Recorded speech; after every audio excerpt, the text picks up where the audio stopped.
Hello students, welcome to engineering mechanics course. In this class we will discuss about what is moment, nature of moment, what is couple and what is Varignon's theorem. So moment is nothing but a turning effect produced by the force on a body.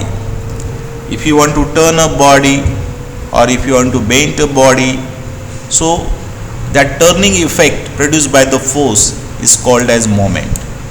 Few practical examples of moment are, if you want to tighten the nut or loose the nut, we are applying force on spanner, so it develop the turning effect on a nut. Similarly, if you have a four-wheeler car, if you want to lose the nut or tighten the nut of that, we are applying force to spanner here to range, and it produces the turning effect so that nut will get tight or loose. It is called as turning effect produced by the force. So that turning effect produced by the force is called as moment. Similarly, we are applying a force on a handle of door and door gets open, so it is, or close, door gets closed. These are called as turning effect produced by the force. Moment are of two types: moment about a point and moment about an axis. So we can understand from this example, if your turning effect is produced about a single point, right?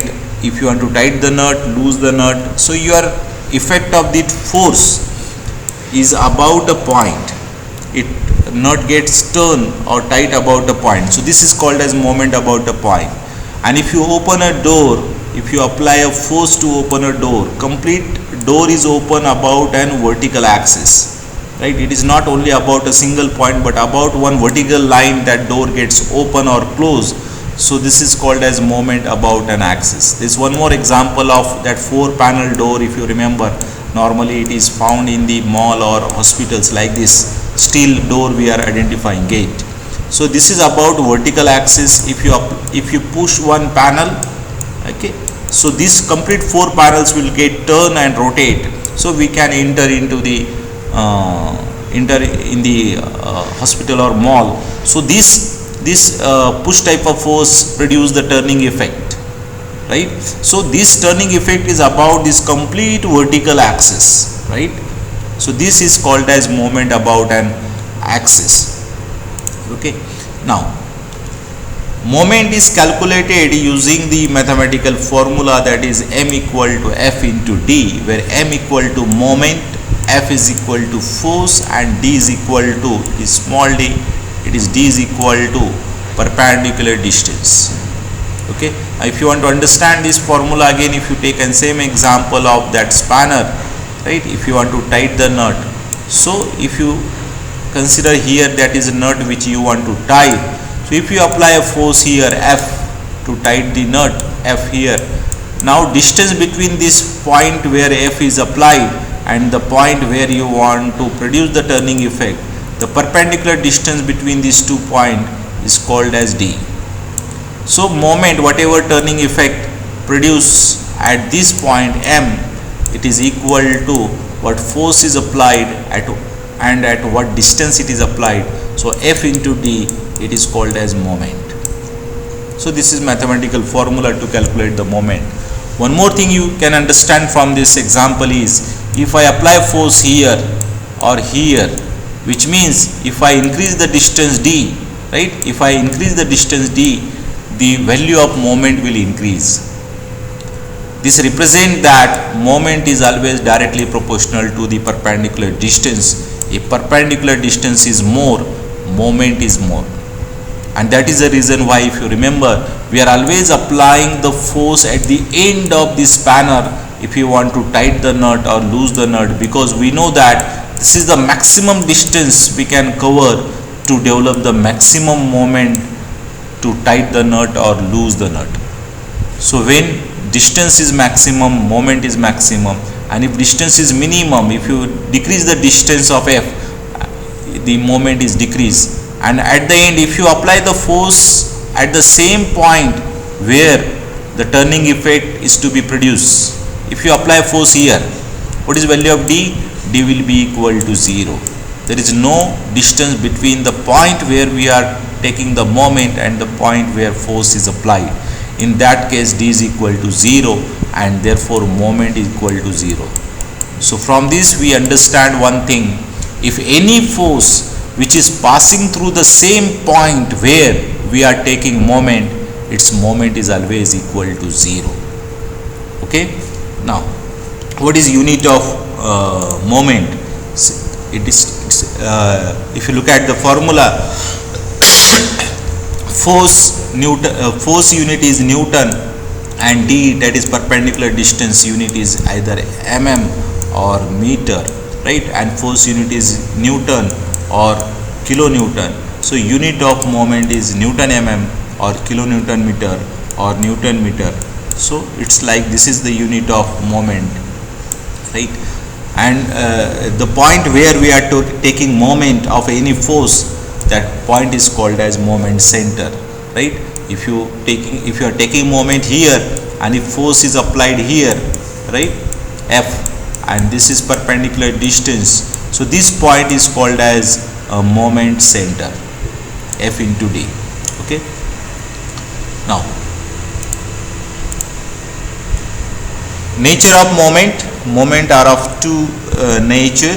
One is called as clockwise like this, and one is called as anti-clockwise, right? So if you look at these examples, if you understand this seesaw, two kids are sitting on a seesaw, so weight of these kids, let assume as a force, and distance, this is distance. So this kid, left kid, produce the anti-clockwise moment like this, turning effect, and right kid produce the clockwise moment. So you have to move in the direction of force and come towards the point moment center. You can imagine what is the moment required. Move in the direction of force and come toward the moment center. You will simply imagine what is the nature of moment, clockwise or anti-clockwise. Always move in the direction. For example, if this is your moment center, force is horizontal like this, so move in the direction towards right and come toward the moment center, it produces clockwise moment. If force is below the point and if you move in the direction and come toward the moment center, it produces the anti-clockwise moment. Similarly, if you take this moment center and vertical force case, if force is vertically upward, move upward direction and come towards point moment center, it is clockwise moment. If force is towards left, move upward and come toward the moment center, it produces anti-clockwise moment. So like this you can decide the nature of moment, clockwise or anti-clockwise. So why these nature are important, so you can decide the value of magnitude is plus or minus. So as per the standard books, anti-clockwise moment is taken as positive and clockwise moment is taken as negative.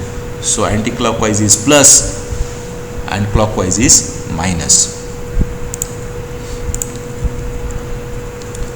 Okay, these are the few points which you must remember as we discuss. If d is maximum, moment is maximum. If d is minimum, moment is minimum. And if d is 0, moment is 0, which means force is passing through the same point where we are taking moment. If force is passing through the same point, horizontal, vertical or inclined, any force, but if it is passing through the same point where we are taking moment, its moment is always equal to 0 because distance d is equal to 0. Now there is another terminology to represent the moment, and it is called as couple. The definition of couple is two unlike parallel forces form the couple. So if you look at this one body and two forces, unlike means the two forces are going in opposite direction, parallel but opposite. So one is vertically upward, one is vertically downward, it is called as unlike parallel forces. This is also applicable in horizontal case like this. This is also unlike parallel forces. Okay. Now if two unlike parallel forces, if you consider, and distance between these two forces is d, and magnitude of both the forces is same, that is p, then these two unlike forces will create a moment.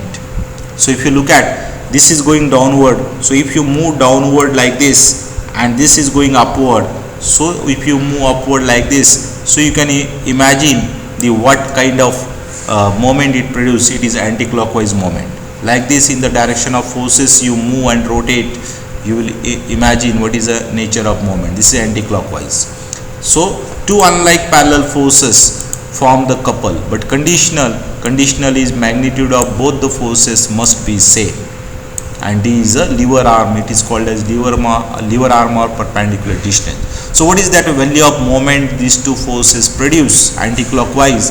That M is equal to magnitude of force and its lever arm, that is D. Okay, same is case if suppose if you take this left is vertically upward and right force is vertically downward, so it produce the clockwise moment like this. It produce clockwise moment. Moment value is same, P into D. So depending on the direction of forces of unlike parallel forces, you can decide the nature of moment what that couple produce. So this is called as couple, that is a turning effect produced by two unlike parallel forces, which is also called as couple or moment. Couple is a synonym of moment, you can understand. Okay. Now the last topic here is Varignon's theorem.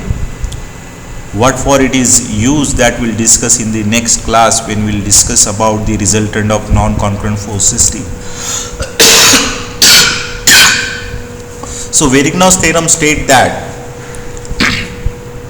in many coplanar forces are acting on a body, if multiple forces are acting on a body and if those forces are non-concurrent, means acting at a different points. Okay, if you consider a body, for example like this, one body and forces are acting at different points, so those are non-concurrent.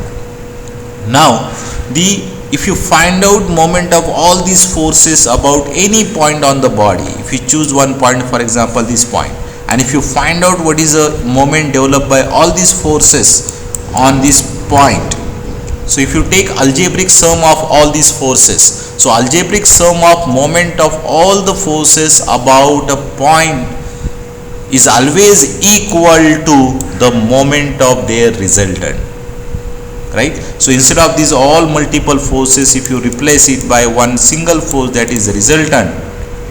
Okay, so moment of all forces acting on a body, algebraic sum of moment of all forces acting on a body is always equal to moment of their resultant about the same point. That is called as Varignon's theorem. I repeat again, Varignon's theorem states that moment of resultant is always equal to moment of all forces about the same point, that is summation of moment. So this is Varignon's theorem. This Varignon's theorem is used to determine position of resultant in non-concurrent force system. When we will take some numerical examples on non-concurrent force system, we will discuss Varignon's theorem, how to apply this Varignon's theorem again, right? So Varignon's theorem states that the algebraic sum of moments of all forces acting on a body is always equal to the moment of their resultant about the same point. Okay, so this is Varignon's theorem. These are the few points like moment, couple, nature of moment, Varignon's theorem. This is all important for the next topic, that is resultant of non-concurrent force system and equilibrium of non-concurrent force system. So for the upcoming topics, this theoretical part is very important to understand. What is moment, what is couple, what is nature of moment, clockwise, anti-clockwise, and what is Varignon's theorem. I hope all of you have understand what are these points are. In the next video, we'll solve some numerical examples on the resultant of non-concurrent force system and then equilibrium of non-concurrent force system. Thank you very much.